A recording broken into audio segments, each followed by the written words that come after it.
자, 안녕하십니까. 오늘 여러분하고 제가 같이 해야 될 부분은 요 차례를 좀 쳐볼까요? 자, 우리가 5주차라고 할 수 있는 사무관리 규정 및 문서 시스템을 얘기해 볼 수 있습니다. 자, 이 문서 시스템은 우리가 그 학교에서는 나이스를 써요. 그죠? 자, 그렇다면 적극적으로 다뤄야 되는, 이건 좀 지우죠? 여기 봅시다. 자, 적극적으로 다뤄야 되는 학습 목표 한번 보죠. 자, 첫 번째로는 공문서 작성의 원리와 실천인데요. 공문서 작성의 원리를 배우고 이를 바탕으로 학교 내 행사에 대한 기획안을 작성할 수 있다라는 겁니다. 아마 여러분들도 레포트를 쓰지요. 이 보고서를 쓸 때 일정한 형식이 있습니다. 그 형식이 어, 국가 문서에는 정해져 있다라는 것이죠. 그러니까 국가 문서 이것을 이제 공문서라고 합니다. 그 공문서를 작성하는 일정한 기준이 있는데 그 기준을 바탕으로 해서 학교에서 실제로 일어나는 어떠한 일들에 대한 기획안을 작성해 보라라는 것이죠. 자, 그게 최종적인 목적이 돼야 되는 것이고요. 자, 그러기 위해서는 사무관리 규정을 우리가 배워야 되는 겁니다. 여기 보시면 이제 개별 과제들이 있는데요. 이 개별 과제는 이번에는 하지 않고, 자, 한 번에 과제를 내도록 그렇게 하겠습니다. 그러면 이제 봅시다. 왜 공문서 작성을 우리가 배워야 되냐면 그에 대한 다 근거가 있습니다. 대표적으로 두 가지를 들 수 있는데요. 행정 효율과 협업 촉진에 관한 규정과 행정 효율과 협업 촉진에 관한 규정, 시행 규칙에 근거한다라는 것이에요. 자, 그러면 문서를 한번 보도록 할 텐데 그 이전에 우리가 나이스에 대해서 한번 보도록 하겠습니다. 자, 제가 여러분들을 위해서 음, 이제 학교 현장에 있는 나이스를 한번 보여드리도록 하지요. 보시면 자, 여기 보시면 이게 nicedj.go.kr 이 DJ라는 것은 대전이죠. 전북이라든지 경상남도라든지 서울은 또 다른 주소가 되겠죠. 자, 이렇게 아이디를 입력을 하고 자, 여기 보시면 이동식 디스크에 항상 이 그 넣어야 됩니다. 보안 카드를요. 그래서 자, 이 같은 경우는 여러분 교육의 목적으로 제가 보여드리는 것이기 때문에 외부에서 발설하면 안 됩니다. 그죠? 자, 이렇게 넣으면 아마 여러분들이 선생님이 돼서 학교 현장에 오시면 이런 식으로 나이스를 분배받게 되는 거예요. 자, 여기 보시면 메인 페이지가 나오고 개인, 보험하고 나이스, K-에듀 파인 이게 나오는데요. 자, 나이스 한번 들어가 보겠습니다. 이 전체적인 우리가 프로그램을 나이스라고 하지만 그죠? 업무 포털을 그냥 나이스라고 해요. 거기에서 다시 나이스라는 도구 바이 도구를 클릭을 하면 자, 이렇게 다시 들어갑니다. 그죠? 여기 보면 이제 교육과정부터 학적, 학생생활, 성적, 학생부 이런 식으로 쭉쭉 들어가죠. 그러니까 학교 행정에 관한 여러 가지 내용들이 이 나이스 내에 이렇게 있는 거라고 보시면 됩니다. 물론 개인적인 복무와 급여와 인사기록 정보 평정 이런 것들은 이 왼쪽 부분에 위치하게 되고요. 내가 결제를 올렸는지 안 올렸는지에 대한 문서 사항을 확인하고 싶으면 역시 승인 사항에서 확인해 보시면 됩니다. 자, 그러면 문서를 기한할 때는 어떻게 기한을 해야 하느냐? 이것은 우리가 자, 올해 들어서 작년부터 그러니까 2019년부터 K-에듀파인을 쓰게 됩니다.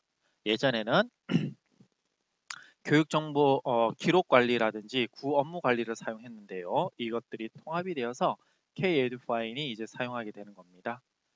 자, K-에듀파인 사용되면 퀵 링크가 있고요. 다음에 이제 여기에는 문서, 업무 메뉴와 즐겨찾기 이렇게 되어 있는데 만약 여러분들이 순회교사가 되시면 바로 이 부분에서 이렇게 대전중학교뿐만이 아니라 또 다른 소속도 이렇게 들어가서 나이스 업무를 추진할 수 있다라고 보시면 돼요. 그죠? 그래서 문서 관리에서 우리 공여 서식하면 자 협조와 결제 라인에 따라서 이렇게 되는데 보통은 표준 서식 결제 사인과 협조 사인을 선택을 하게 됩니다. 자 이렇게 해서 우리가 보시는 바와 같이 도구바가 다시 열리게 되고 여기에 결제 올림이 있죠. 결제 올림 하기 이전에 결제 정보와 본문 내용들을 여러분들은 작성하셔야 됩니다. 제목엔요. 예를 들면 2002 학년도 2학기 자 중간고사 시행 일정이라고 얘기해 보겠습니다. 우리가 시험을 볼 때라든지 이럴 때는 항상 공문으로 결제를 득해 놓아야 합니다. 왜냐하면 공무원은 또는 공무를 처리하는 사립학교 선생님들은 공문서주의에 따라서 업무를 추진할 수 있기 때문입니다. 자, 과제 카드가 있어요. 그래서 이 업무가 어디에 해당되는지에 대한 과제를 체크하면 되겠죠. 자, 저 같은 경우에는 예를 들면 평가에다가 체크를 하고 확인을 눌러줍니다. 자, 그러면 대국민 정보 같은 경우는 여기 한번 보도록 하겠습니다. 공개와 부분 공개와 비공개가 있습니다. 그죠? 그랬을 때 시험 같은 경우는 만약에 아주 다른 학원 같은데 그죠?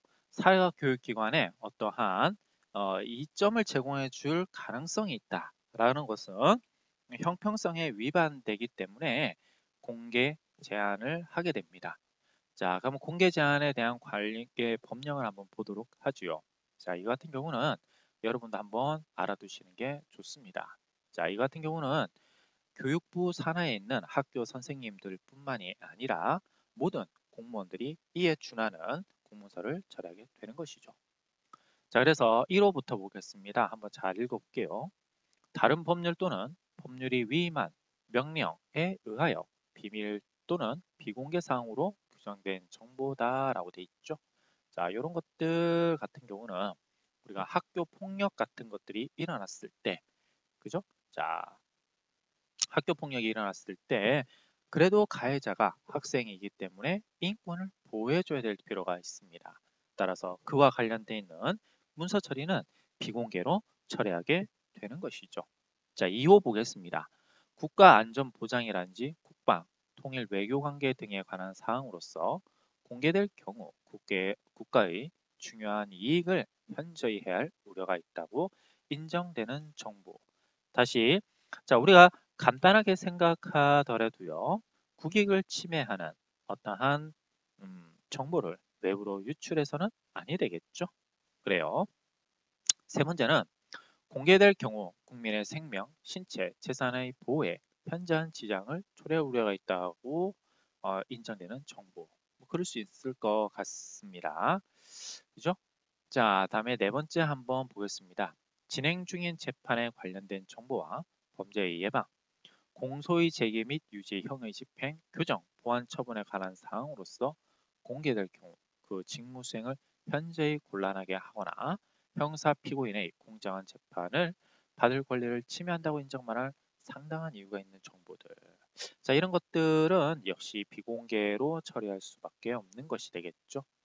자, 우리 학교 현장에서는 5호, 6호, 7호 정도가 굉장히 많이 쓰이고 있는데요.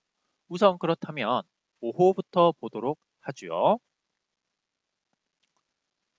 자, 6조, 5조 6호, 7호가 가장 이제 현직에서는 많이 쓰이는 비공개 사유인데요. 자, 5호 한번 보겠습니다. 감사, 감독, 검사, 시험, 규제, 입찰, 계약, 기술 개발, 인사 관리, 의사 결정 또는 내부 검토 과정에 있는 사항 등으로 공개될 경우 업무의 공정한 수행이나 연구 개발에 현저한 지장을 초래한다고 인정할 만한 상당한 이유가 있는 정보 같은 것이죠. 자, 우리 그러니까 학교에서 보면 입찰 계약이 참 많습니다. 앨범이라든지 수학여행 이런 것들도 다 입찰을 봐야 되거든요. 그죠? 자, 그런 것들은 다른 업체한테 정보를 줄 수 있어요. 자, 그렇기 때문에 이건 당연히 비공개로 해야 되겠죠. 6호 한번 보겠습니다.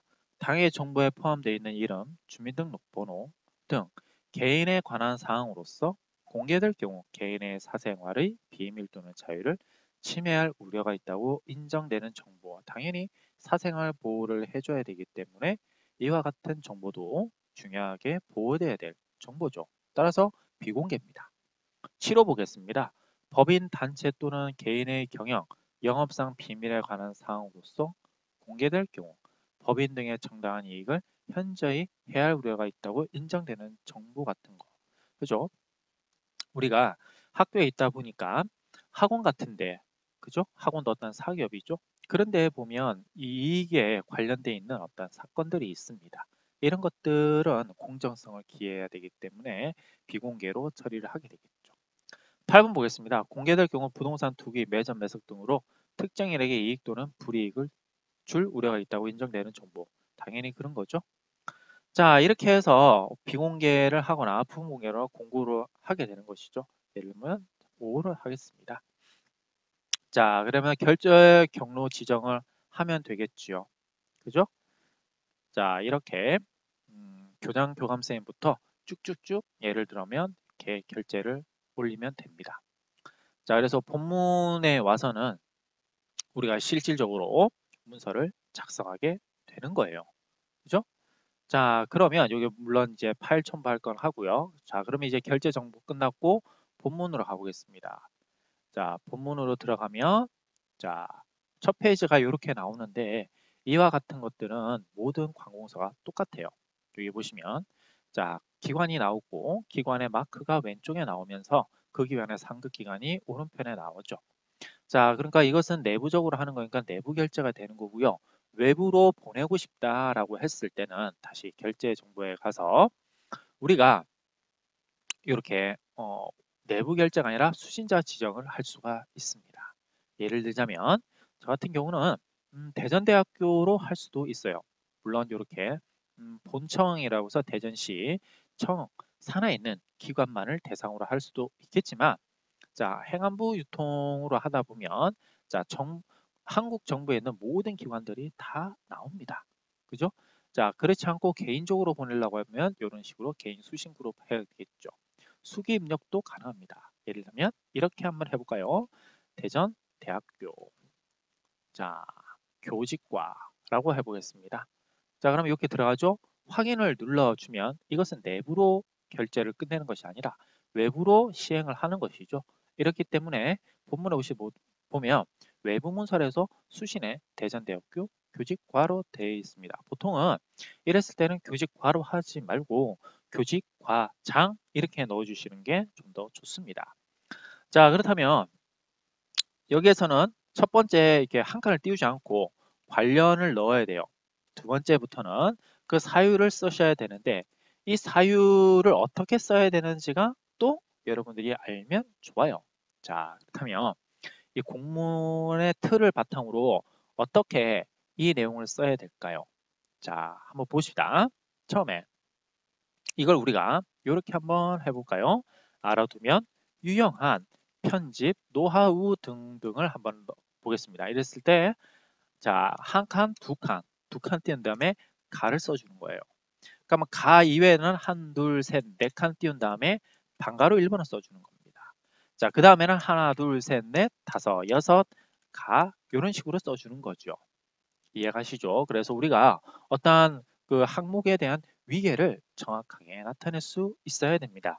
그러면 알아두면 유용한 편집 노하우 한번 하나씩 알아보죠. 처음에 줄 간격 조정하기가 있습니다. 두 번째는요. 우리 용어 통일하기가 있을 수 있고요. 그 다음에 자, 문서 편집을 하기 유용한 팁은 세 번째로 단어 단위로 문장의 줄을 바꾸는 것. 라번에서는 단어 시작 지점 맞추기. 그 다음에 마번에서는 본문 구조의 단순화.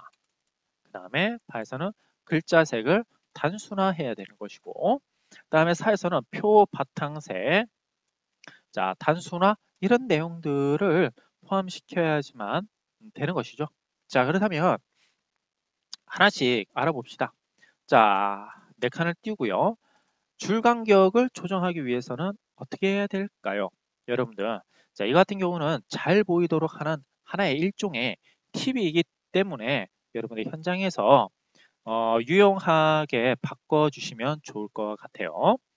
자, 줄 간격은요, 보통 130% 미만이거나 또는 180% 이상은 제외한다. 지양하는 것으로 그렇게 해 주시면 됩니다. 그죠? 자, 그래서 본문 전체의 맥락을 고려하여 한 줄에 한 내용이 들어가도록 이렇게 써주시는 게 좋아요. 그죠? 자, 그 다음에 용어 통일하기 같은 경우는 우리가 이렇게 해 볼 수 있을 것 같아요. 예를 들자면 사회 맞춤형, 산업혁명, 선도 대학 육성 사업이라고 되어 있습니다. 또 이렇게 했던 것이 같은 게 뭐가 있냐면 자, 링크라고 하죠. 링크 사업 이렇게 되어 있어요. 자, 이 내용이나 다시요. 자, 사회 맞춤형 산학협력 선도 대학 육성 사업이나 링크 사업이나 똑같은 말이에요. 근데 어떨 때는 요거 쓰고 어떨 때는 요거 쓰고 헷갈리죠. 이렇게 되면 용어를 통일하기가 어렵다라는 겁니다. 이랬을 때는요. 링크 사업을 먼저 이렇게 넣어주시고 자, 이런 식으로 해 주시거나 혹은 이렇게 해야겠죠. 이하로 표기 이렇게 하면 다음부터는 이렇게 표기하는 거고요. 그렇지 않았을 때는 이렇게만 표현을 해주시면 됩니다. 그러고서 나서 나중에 링크 사업을 쭉 아래에서 기술해주면 되는 거죠. 그죠? 그래서 중요한 것은 자, 일관되게 사용해야 된다라는 것이죠. 그죠? 중요한 것은 일관되게 사용해야 한다. 그죠? 자, 그 다음에 단어 단위로 문장을 바꿔서 보는 건데요. 우리가 이렇게 한번 예를 들어 보겠습니다. 그죠? 여기 얘가 소문자였으면 여기도 소문자를 써줘야 되는 거죠. 자, 두 줄, 하나의 예를 한번 들어보죠. 두 줄 이상의 문장을 작성할 때 단어 단위로 줄 바꿈이 되도록 해야 함이라고 돼 있죠. 그죠?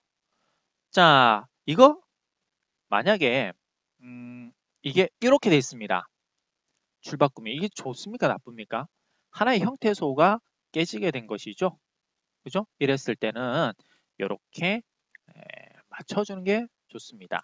이걸 맞추기 위해서 어떻게 해야 되냐면 이렇게 해볼 수 있습니다. 어떻게 하냐면 자, 컨트롤 한 다음에 컨트롤과 아니죠. 자, 미안합니다. Shift 키와 다음에 Alt 키를 동시에 누르고 N으로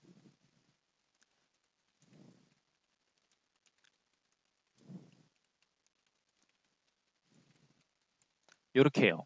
자, 제가 지금 Shift와 Alt를 누르고 있는 상태고 N으로 누르죠. 그럼 줄어들죠. 다음에 W를 누릅니다. 그럼 뭐 합니까? 늘어나게 되는 거죠. 자, 이런 식으로 해서 N과 W를 눌러서 조정하는 것. 이거 여러분들 알아두셔야 됩니다. 자, 이거 문서 조절하는데 형태소 단어 단위로 편집을 해야지 가독성이 늘어나고 또 애매한 혼란을 줄일 수 있습니다. 이런 것들은 현장에서 많이 쓰이기 때문에 여러분들이 꼭 알아둘 수 있도록 그렇게 하셔야 됩니다. 자, 그 다음에 라본 보겠습니다. 단어 시작 지점 맞추기라고 되어 있죠. 자, 이게 무슨 말이냐면 우리 하나 보겠습니다. 자, 복사를 하면 빠르게 되겠죠?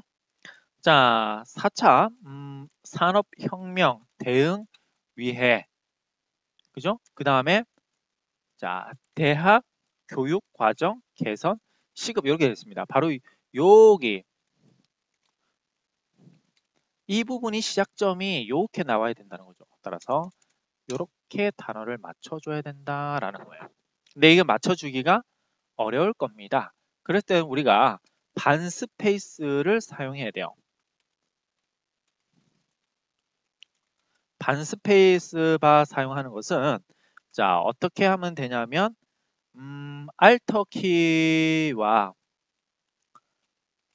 그죠? 반스페이스는 Alt를 누르고 그다음에 스페이스 바를 동시에 누른다가 되겠죠. 자, 다시요. Alt 다음에 반스페이스 누르면 되는 겁니다. 자, 이거 한번 여러분들 보여드릴게요. 자, 한글에서 이렇게 돼 있죠? 이렇게 하면 한 바퀴 뛴 거죠.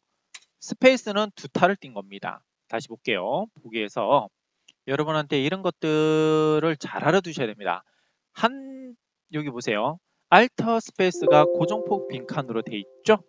근데 반해서 스페이스는 한 칸이 띄어진 거죠. 그래서 여러분들이 반 스페이스 바를 누르면 뭐 할 수 있더라?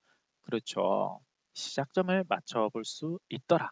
라는 겁니다. 지금 제가 Shift, Alt, and All W나 또는 Alt 반 스페이스는 현장에서 굉장히 많이 쓰입니다. 여러분들 이걸 꼭 알고 계셔야 합니다. 자, 그 다음에 본문 구조의 단순화가 되는 것입니다. 그죠? 자, 보고서 본문의 구조는 가급적 단순하게 체계하는 것이 이해를 시키는데 굉장히 수월합니다. 그죠? 따라서 본문 구조는 가급적이면 단순화 구조로 하는데요. 뭐 말씀드렸듯이 자, 이거 다음에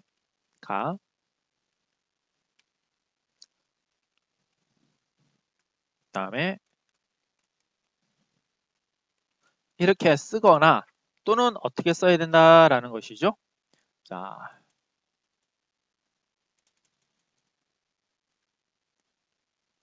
이렇게 하는 거 하나랑 또는 어떻게 쓰는 게 좋습니까? 자, 컨트롤 10을 눌러주시면 여러분 여기 지금 한글에서는 이 나이스 문서에서는 잘 나오지 않는데요. 컨트롤 10 누르면 이렇게 좀 느리게 나옵니다. 나오긴 나와요. 자, 보시면 한 3가지 정도만 쓰면 됩니다. 자, 사각형과요.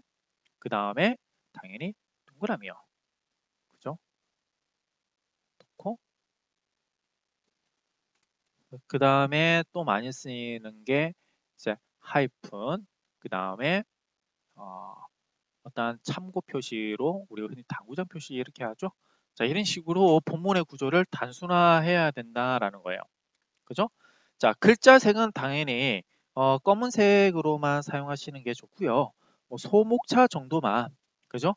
자, 소목차 정도만 우리가 파란색 글자를 사용하면 아주 적당하다라고 보시면 됩니다. 중요한 것은 본문의 분량이 많았을 때 구분을 확실하게 할 수 있도록 사용해야 된다라는 것이 되겠죠. 표 바탕생도 역시 우리가 머리 글자 정도만 이렇게 해주시면 될 것 같아요. 표도 이렇게 되어 있지만 여러분들이 하는 방식이 좀 다 있습니다. 위에 보시면 표를 예를 들자면 단순화하기 위해서 표를 그리게 되겠죠. 조금 느린데요. 네. 자, 이 표를 집어 넣어볼까요? 뭐 5개 이렇게 넣읍시다. 했을 때 이 머리 글자 정도만, 그죠? 머리 글자 정도만 우리가 약간의 음영만 이렇게 뭐 면색을 예를 들자면 이렇게 회색 정도 3번째 걸로 이렇게 해주는 게 좋습니다. 그래서 뭐 9분이고 2027년, 2018년 이렇게 쭉쭉 나가게 되겠죠. 여기는 뭐 개가 되는 것이고요. 그죠? 뭐 남자, 뭐 여자, 자 다음에 개 이렇게 하고 유의도 예를 들면 뭐 이렇게 해봅시다. 물론 여기서는 이제 중간으로 하고 자 볼드체로 해줘야 되고요. 여기도 중간으로 하고 볼드체로 이렇게 해주셔야 됩니다. 자 이런 표 만드는 것들도 여러분들이 정확하게 해줄 수 있어야 됩니다. 자 이런 것들 하나하나가 여러분들의 공문을 아주 명확하게 보이도록 하는 하나의 장치이기 때문에 그렇습니다. 그래요. 이런 것들을 하고 나서 마지막에서는 우리가 두 칸을 띄운 다음에 끝 이렇게 붙여주면 되겠죠. 자 이렇게 해서 우리가 행정 업무 운영 편람에 나왔던 단어를 또는 표기법들을 쓰는 법들에 대해서 얘기를 해드렸습니다. 자 이런 것들을 바탕으로 이제 다시 이제 교재로 들어가 보죠. 자 나일스에서 어떻게 우리가 문서를 작성하고 결제를 올리는지에 대한 대략적인 윤곽을 배워봤습니다. 자, 그 다음에 하셔야 되는 것은 이제 문서 체계 구성 이렇게 보겠습니다. 여기 보면 뭐 결문 발신자 명의 표시한다 했었죠. 우리가 아까 대전대학교 과장 이런 식으로 해가지고 총무과장 이런 식으로 해서 쓰는 법들 배웠습니다. 자, 보조기관과 보좌기관이 있는데요. 뭐 보조기관은 이런 거 말아 두시면 됩니다. 과장, 국장 이런 식으로 돼 있고 보좌기관은 담당관, 관 이렇게 돼 있습니다. 뒤에 관자로 들어가면 보좌기관이고 보조기관은 여기서 어떤 직급을 나타내는 것이다 라고 보시면 되겠지요. 자 여기 보시면 알겠지만 이 말머리에는 항상 어떻게 하고 있습니까? 음영을 넣어서 보기 편안하고 구별이 쉽도록 그렇게 표현을 하고 있다는 점 명심해 주셔야 됩니다. 자 마지막에 끝을 붙여준다는 거 여기 보시면 여기서 끝이 났을 때는 이하 빈칸을 표에다가 넣어 주셔야 된다는 것 이런 것들도 하나의 공문을 작성하는 기술인 것이죠. 좋습니다. 문서 작성의 기준 같은 거, 뭐 이런 것들은 여러분들이 아까 봐서 알겠지만 좀 더 다른 측면에서 말하자면 정확성과 용이성과 성실성과 경제성을 포괄하고 있어야 된다라는 거예요. 자, 그래서 그러기 위해서 항목의 표시는 봅시다. 문서의 내용을 둘 이상의 항목으로 구분할 필요가 있으면 다음 구문에 따라 그 항목을 순서대로 표시하되 필요한 경우 네모, 동그라미, 하이픈, 점 등과 같은 특수한 기호를 사용할 수가 있더라라는 것이 되겠죠. 그래서 첫 번째부터 여덟째 항목을 이렇게 사용하는데 여러분이 헷갈리시면 안 되는 게 방가로부터가 먼저 나온다라는 것이에요. 그죠? 자, 그러면 어떻게 띄어쓰기를 해야 되느냐라는 겁니다. 그죠? 자, 어떻게 띄어쓰기를 해야 되냐면 1번 이렇게 크게 했을 때는 띄어쓰지가 않아요. 하지만 가가 났을 때는 두 칸 띄우고 방가로 1번 났을 때는 네 칸 띄우고요. 그 다음에 붙임 문서 했을 때는 두 칸을 띄우고 1번 이렇게 하고 나서 마침표를 여기다 꼭 붙여줘야 됩니다. 그리고 2번 문서 해놓고 이렇게 끝 이렇게 해주시면 되겠죠. 자, 이런 것들은 여러분들이 꼭 표준화되어 있는 것이기 때문에 외워두셔야 됩니다. 자, 금액 등이라든지 날짜, 시간은 어떻게 표시하느냐라는 것이죠. 자, 날짜 같은 경우에는 이렇게 점으로 표시를 하고요. 이때 한 칸 띄워준다는 것 여러분들 알고 계셔야 됩니다. 자, 그다음에 시간이라는 것은 24시간제로 표시하되, 그죠? 시분 등의 글자는 생각하고 그 사이에 쌍점을 찍어 구분한다라는 뜻이에요. 그래서 오후 3시 20분 이렇게 하는 것이 아니라 15시 20분 이렇게 표시해야 된다는 겁니다. 이게 발음 표현이라는 거고요. 자, 아라비아 숫자 금액을 나타냈을 때는 금 아라비아 숫자를 쓰고 마지막에 원을 붙여준 다음에 가로 속에서 다시 한국어로 이중 표기를 해 주셔야 되는 겁니다. 그죠?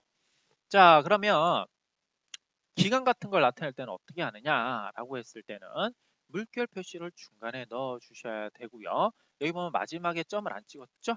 그래서 4월 29일 마지막에 점을 찍어줘야 됩니다. 그리고 여기도 점을 찍어주고 또 연결해서 써야 될 때는 이 컴마를 넣어주거나 그 다음에 슬러시를 넣어준다라고 알아두시면 되겠죠. 그렇다면 우리가 예를 들어서 이거 같은 경우는 뭐가 잘못됐다라고 할 수 있습니까? 자, 마지막에 27점이 빠진 거죠. 그래요. 알아두셔야 됩니다. 자, 그래서 우리가 어떠한 기관 장애 이름은 지위를 붙일 때는 자, 이렇게 되는데 여기 보면 이게 스페이스 바로 이렇게 띄우는 게 아니라요. 여기는 스페이스 바를 띄우지가 않습니다. 그죠? 이게 안 띄우는 것을 이렇게 나타내는 것 뿐이에요. 또는 혹시 아니면 이게 반 스페이스 바, 아까 말했듯이 Alt 키 플러스 스페이스 바를 누르고 그 명칭을 사람의 이름을 써주시면 됩니다. 자, 결제라는 것은 해당 사안에 대해서 의사결정을 결정할 권한이 있는 사람. 자, 되겠죠. 생각을 해보시면 학교에서는 누구 있습니까? 교장 선생님이 계시죠? 근데 교장 선생님이 모든 직원들의 복무라든지 행정사항들을 일일이 다 결제할 수가 없어요. 그래서 전결을 하게 됩니다. 전결. 전결이라는 것은 예를 들자면 이 실장의 명의로 과장한테 힘을 실어 준 겁니다. 그죠? 그래서 결제를 정결이라는 것은 굳이 교장 선생님까지 올릴 필요가 없이 예를 들면 교감 선생님 선에서 결제를 해도 교장 선생님이 결제를 한 것과 같은 효력을 나타내게 된다라는 걸 얘기하고 있는 것이죠. 그래요. 자, 그러면 공문서 작성 개론에 대해서 쭉쭉쭉 여러분들이 한번 읽어보시면 될 것 같아요. 그죠? 우리가 말했듯이 마크 부분도 이렇게 로 같은 것도 수정해 볼 수 있다는 점 알아두시면 좋을 것 같습니다. 그래요. 자, 여러분들이 조금만 그러면 쉰 다음에 실질적으로 공문을 보면서 잘된 거와 잘못된 거, 또 기획을 어떻게 해야 되는지에 대해서 2부에 좀 더 자세히 배워보도록 하겠습니다. 고생했습니다.